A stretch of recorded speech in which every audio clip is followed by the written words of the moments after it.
Another boat, scores more deaths, and still Australia's politicians can't agree on a plan aimed at stopping more asylum seeker tragedies.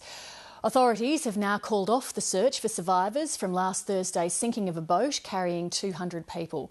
Up to 90 people are believed drowned. The policy impasse around the asylum seeker issue is frustrating politicians from all sides, and today a group of them met to discuss how to break the deadlock.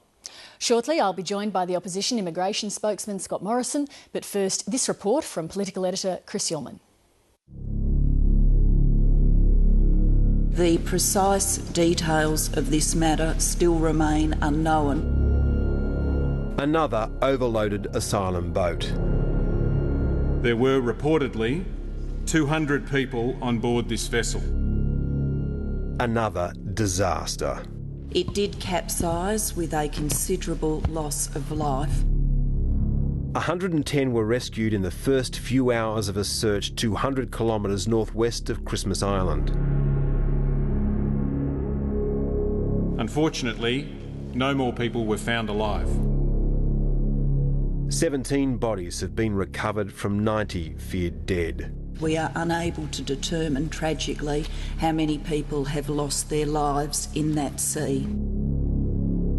But Australia's leaders are united on only one thing.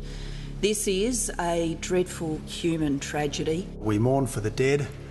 We grieve for the living who have suffered much. In my view, these are... Across the board, Australia's politicians are utterly divided on how to respond. Nothing seems to be giving when everyone seems to be privately agreeing that something's got to be done. The will to act is there. There was a private cross-party meeting today involving Independents Rob Oakeshott and Tony Windsor, the Nationals' Tony Crook, Labor's Steve Georgianis and Liberals' Judy Moylan and Mal Washer. Another meeting is planned for Wednesday and the numbers are expected to double. Something has to give this week or sometime soon as a circuit breaker in what is policy dysfunction and a failure on behalf of the Australian community.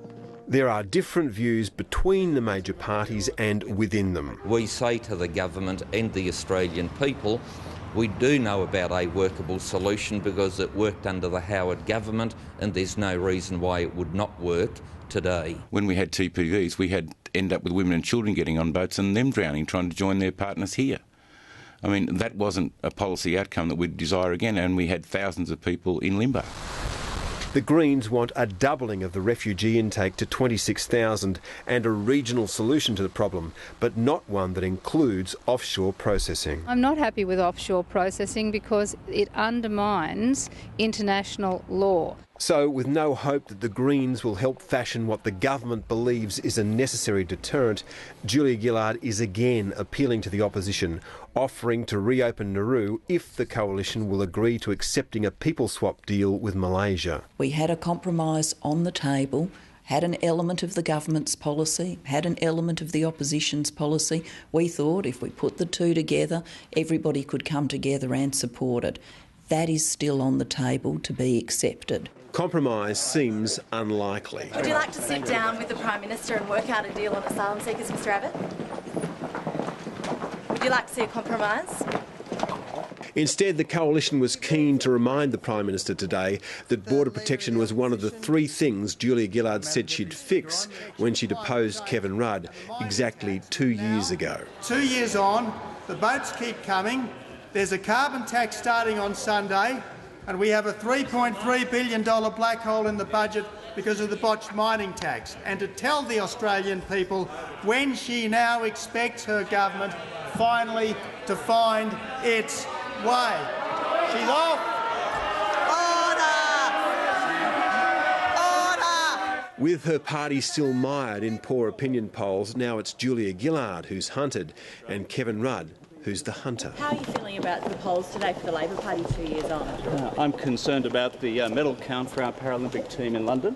Up to 10 of the Prime Minister's supporters have drifted away from her since February's ballot. She should be safe this week, although there are few sure things in this Parliament. But if the long winter break doesn't improve Labor's fortunes, the calls for a change at the top will rise again. I'll let the political commentators do all of the judgments about, performance and all of those kinds of things. I don't let any of that worry me. I just get on with the job. Things look grim from the government benches, but the other side of politics isn't without its problems. Last Thursday night in a Melbourne hotel, there was an extraordinary exchange between billionaire miner Clive Palmer and the opposition leader Tony Abbott. Both agree there was a fierce disagreement, but just who lost his cool depends on the storyteller. The undisputed facts are that Mr Palmer told Mr Abbott that he was going to move a motion at this weekend's federal Liberal Council meeting, proposing that registered lobbyists should be barred from being senior office bearers in the party. That would effectively remove two sitting vice presidents, former Howard government ministers Alexander Downer and Santo Santoro.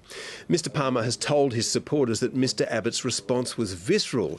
He claims the opposition leader swore at him, that he felt physically threatened, and that Mr Abbott threatened to kick him out of the party. Mr Palmer didn't return calls today. Mr Abbott's side of the story lacks the colourful details. His office doesn't deny a heated confrontation, but says the opposition leader remained calm throughout. Mr Abbott's office rejects the suggestion that Mr Abbott swore at Mr Palmer. On this side of the tale, it was Mr Palmer who got angry. Mr Abbott's office says he didn't threaten to kick Mr Palmer out of the party, but he told him firmly that he'd have no more say in its affairs than any other member. It will be fascinating to see how this rupturing of relations between the leader and a major donor plays out in the weeks and months ahead. But you could sell tickets to this fight.